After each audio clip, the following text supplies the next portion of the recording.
What do you think of the current fall in the market, a correction or a beginning of a bear market?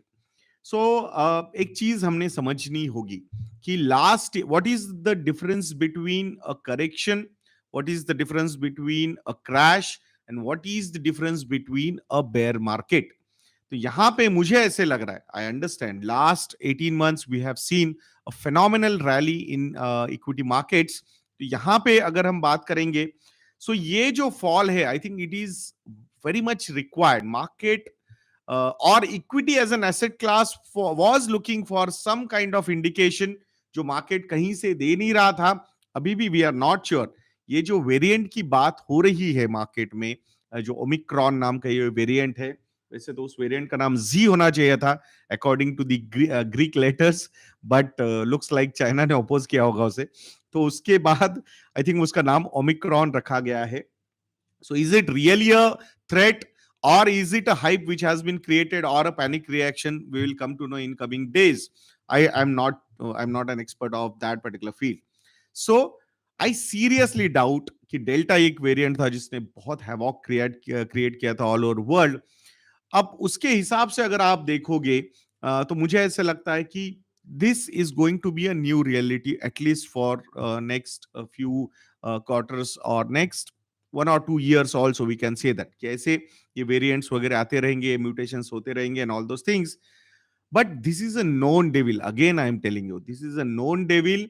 Because of this particular news, markets will not crash. And the other thing, markets will not be into a bear phase. अब bear phase का जो definition है, अगर top से market 20% नीचे आता है तो उसे बेयर मार्केट कहा जाता है. So I am not very sure कि मार्केट 5% गिरेगा, 10% गिरेगा या 20% गिरेगा. But I seriously doubt we are going to see any kind of crash which we have seen in the month of March 2020. तो वैसा कोई क्रैश होने नहीं वाला, ऐसा मुझे लगता है. दिस इज माई जो भी मतलब मेरा लिमिटेड एक्सपीरियंस है इन द स्टॉक मार्केट, तो उसके हिसाब से व्हाट आई फील. हाँ. सो अब टेक्निकली बेयर मार्केट वाला सिचुएशन हो सकता है क्या? तो there are lot of stocks which have been created by more than 20% since their 52-week high. So technically those stocks are into bear market. But overall market is not into a bear phase. That's what I feel. जब तक alternative asset class develop नहीं होता है, जब तक P ratio of other asset class attractive लगना शुरू नहीं होता है, या फिर कंपैरिजन अगर हम करेंगे P ratios of debt asset class या P ratio of equity asset class, तो ये हिस्टोरिकल लेवल के हिसाब से जब तक मतलब ऑल टाइम हाई पे नहीं जाएंगे, तो मुझे नहीं लगता कि वो दूसरा ऑल्टरनेटिव एसेट क्लास मतलब कंपेयर टू इक्विटी जो डेट माना जाता है इंस्टीट्यूशनल पैसों के लिए, वो अभी भी डेवलप हुआ है. And that's why I feel here this is a correction, this is not a crash, this is not the beginning of a bear market. Technically there are a lot of stocks which are in bear market because the definition says so कि 20% अगर नीचे जाता है from top, so it is a bear, that particular stock is in a bear market. So I think that is a possibility, but overall कि beginning of a bear market there will be a long bear market, तो ऐसी चीजें मुझे नजर नहीं आ रही है.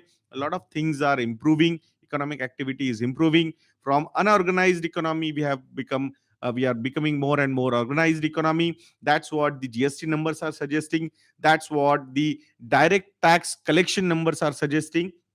So I think उस एंगल से अगर हम देखेंगे तो I think future is going to be quite good.